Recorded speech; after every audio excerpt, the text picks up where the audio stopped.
Okay, let's dive right into this explainer. Today, we're dissecting the core administrative principles you really need to know, and not just to ace your exams, but to actually master office management. Because honestly, understanding how an organization physically and procedurally functions is absolutely make or break. Think about a complex organism for a second. Imagine a living, breathing body. Without a central command center, well, it completely fails to function, right? Every limb, every single organ relies on signals to know exactly what to do and when to do it. And that brings us to a really foundational concept in management theory. The office is literally the brain, or the nervous system of any organization. It processes everything just to keep the whole entity alive. It isn't just a room with desks and chairs. It's this vital, buzzing hub where information is received, big decisions are made, and actions are coordinated. If the office fails, the entire organization is practically paralyzed. To break this down, we're looking at four main parts. 1, the office nervous system. 2, designing the workspace. 3, procedures and record keeping. And 4, the communication lifeline. Part 1, the office nervous system, primary and administrative functions. So there's a really crucial divide here between basic processing and deeper management. On one side, we have the primary functions. This is your daily grind, receiving, recording, processing data, and giving out info. But on the other side, administrative functions. This is where the true management magic happens. We're talking planning, organizing, staffing, controlling operations, and absolutely safeguarding the office assets. Part 2, designing the workspace, the physical structure. When you're actually designing this workspace, you essentially have 4 main layouts. First, the open office. It's basically one massive hall, super cheap and really easy to supervise. Then you have the closed layout, which relies on private rooms or cubicles. You'd use this when high privacy and confidentiality are key.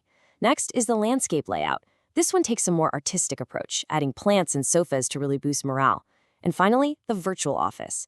This relies entirely on IT, allowing for remote work from home without needing a physical central footprint at all. But hey, no matter which layout you end up going with, a scientifically sound setup has to minimize movement and maximize flow. Seriously, you want to prevent employees from aimlessly wandering around just to get their jobs done. You've got to maximize your space, ensure there's flexibility, and guarantee that managers can easily supervise their teams. Part 3, procedures and record keeping. The organizational memory. Now, think of records as the actual memories of our organizational brain. Every single document goes through a very specific life cycle. It starts with the creation or receipt of a document. Then comes storage, followed closely by its active utilization in daily decision-making. But crucially, the cycle doesn't end there. The final step is disposal, safely destroying files that have outlived their legal and practical usefulness just to free up valuable space. And when it comes to storing those records, vertical filing is the modern gold standard. Imagine trying to pull a single file from the very bottom of a massive, flat, horizontal stack. It is an absolute nightmare. Vertical filing fixes this completely by standing folders upright with visible tabs. That way, you can grab exactly what you need in seconds without causing a massive paper avalanche. Keep in mind, though, that vital records, things like constitutions, treaties, and major legal agreements, are permanently saved. They hold foundational historical value, so they are literally never destroyed. Normal paperwork, on the other hand, is eventually disposed of. Plus, tracking all this paper flow is strictly managed.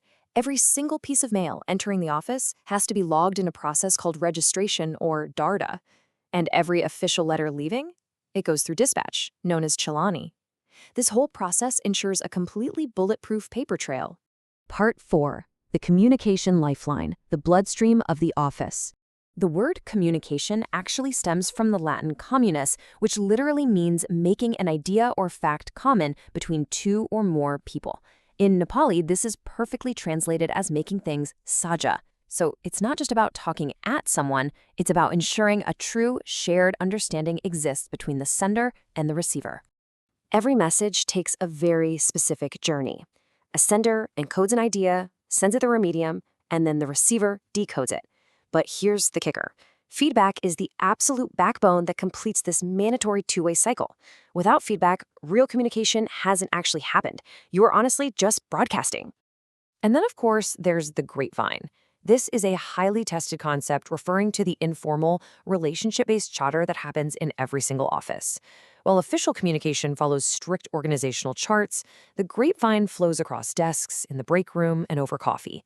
It's incredibly fast, often completely uncontrollable, and based purely on personal ties. Now, in formal structures, direction really matters. Authoritative orders and directives, those flow downward from management to staff. But your crucial feedback, daily reports, and complaints, those must travel upward. A healthy office nervous system absolutely requires both of these pathways to be wide open and functioning smoothly. Did you know that a staggering 75% of daily office communication happens purely orally? Crazy, right? We rely so heavily on quick chats and phone calls for speed and immediate feedback. But never forget that written communication remains the ultimate legal standard. In the administrative world, if it isn't written down formally, it pretty much didn't happen. To keep things running smoothly and avoid physical or semantic noise from ruining your message, managers have to strictly adhere to the 7 fundamental rules of effective communication. The 7 C's. Your message must be clear, so there's no ambiguity. It should be concise, getting straight to the point. Be concrete with real facts and completely correct in your data. Ensure it's complete, leaving no obvious questions unanswered. Always remain courteous, and finally, show consideration for the receiver's perspective.